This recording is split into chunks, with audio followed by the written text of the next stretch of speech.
Good afternoon, and thank you to the Assistants League for this lovely invitation. It's very nice to be here today. I've already met so many interesting, fun people. That's correct. I wrote Whatever Happened to Sunday Dinner, and people ask me all the time, what made you write a cookbook? As many of you probably already know, the cookbook field is highly, highly competitive. The Italian cookbook field is the most competitive field. So of course, I took the easy way out and decided to enter that area. But I've had a great fortune in my life, and that was my Sicilian grandmother.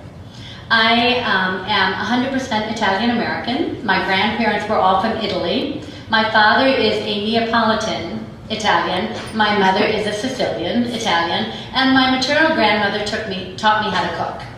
At a very young age, I would be the one of her 28 grandchildren to start Sunday in the kitchen with her.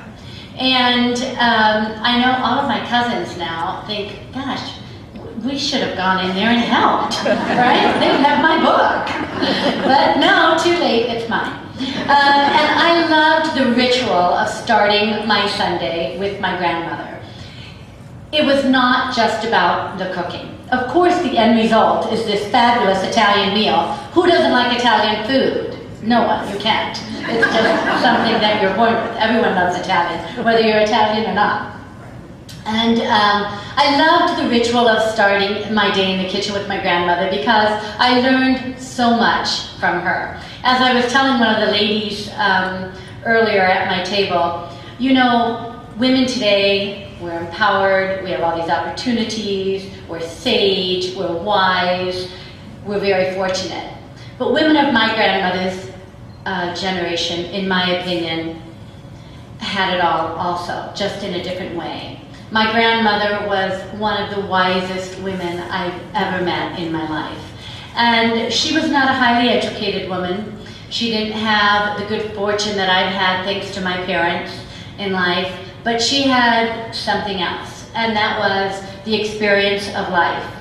And very fortunately for me, this life experience of my nonna, as we call her in Sicilian, was shared with me our hours in the kitchen together. So I learned so much from her, recipes, philosophy of life, wisdom, and when I later had my own 3 children, I decided Sunday dinner was going to be sacred. It was something that I was not going to compromise. I spent 25 years in the corporate field. I worked 11-hour days, and I get the question all the time, how could you possibly, those are 2 of my children, my son Guido, my daughter Felicia, and that's our home in South Bend. And people ask me all the time, how did you have the time to make Sunday dinner? Well, I think you prioritize, and you decide that the work can wait, but this day that's so special with your family, you're not going to sacrifice. So raising my children, I would get them up early and always assign a chore in the meal. Somebody would chop, somebody would stir, there was always something for everybody to do. I started my children in the kitchen with me when they were around 4 years old. As a result, they're now, my 3 children are now in their 20s, and I can't tell you how many times they say to me, Mommy, we have such wonderful memories of family vacations, or we lived in Florence, Italy, for example, for 12 years, and you know, all the wonderful living abroad and all of our experiences, but our happiest memories of all are Sundays in the kitchen with you. And you know that MasterCard commercial? That's priceless. There's no price tag you can put on that. So I'm a huge proponent of Sunday dinner. It matters not what your ethnicity is. You certainly don't have to be Italian. All of us love to eat with our family, our friends, our neighbors. So my book really espouses that philosophy of setting one day aside, going back to that ritual that I learned from my grandmother of cooking together and eating together. In addition, something that's very unique about my book is that I've lived about half my life in Italy as a child and as an adult. And you know, those of you who have been to Italy, and many of you shared with me earlier that you spent wonderful vacations in Italy, you know that we Italians never do anything small. So we don't eat one course for Sunday dinner. We eat a menu, right? We have 5 courses. We start with our antipasti and we end with our dolce. And in between we have our primo, which is our pasta. Then we have our secondo, which is our meat or fowl or fish dish. And then we have a vegetable. So my cookbook is arranged according to menus. In fact, when my children were growing up, they would never say to me, "Mommy, what's, for Sunday dinner?" Or what are we having? They would always say, "Which menu are you making on Sunday?" Because we do everything in our 5 courses.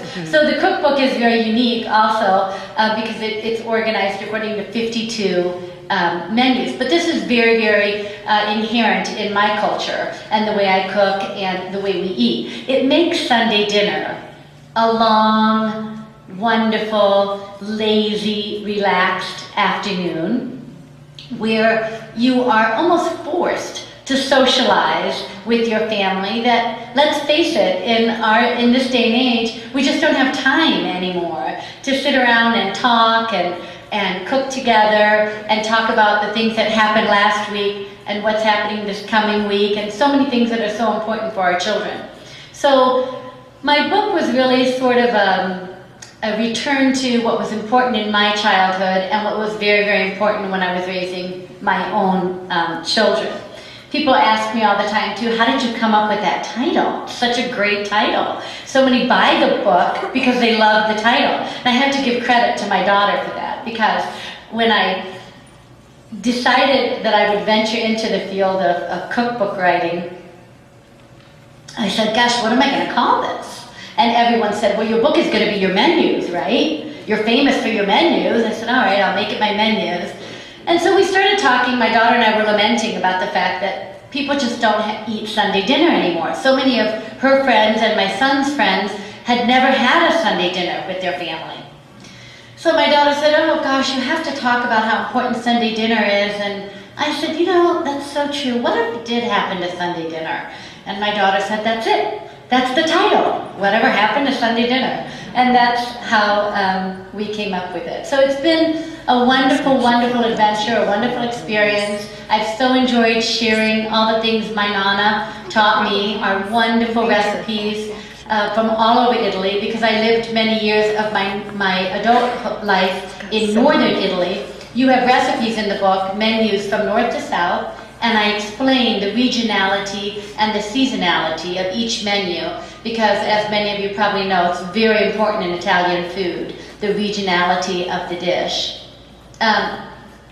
So there's the history of Italian food and then the history of my own family. And it's just been a really wonderful experience meeting so many people who share my love for Sunday dinner and share my love of cooking with their family and eating with their family. I also have a kind of an exciting announcement, and that is just recently, within the last few weeks, I have been offered and I have accepted a cooking show. And thank you. I'm very excited. So beginning in June, I will be on the Home Shopping Network. Some of you may be familiar with it. My show is called Lisa's Italian Kitchen, and that's exactly what it will be. And they're all recipes from my cookbook. But the unique thing about my show is that you may buy the book and go home and cook with your family if you'd like. Or if you don't want to cook, you can buy the food already prepared. And HSN sends it to you frozen, and within 30 minutes it goes from your freezer to your Sunday dinner table. So maybe you only feel like making a salad this Sunday. You can order everything else on HSN. So I hope that as many of you who are able will tune in and watch my show. And I really hope that my book, more than anything else, shares this wonderful message of getting back to something that's so important, and unfortunately we've lost a little bit in our culture, and that is cook with your family, eat with your family and build those wonderful memories. Thank you so much.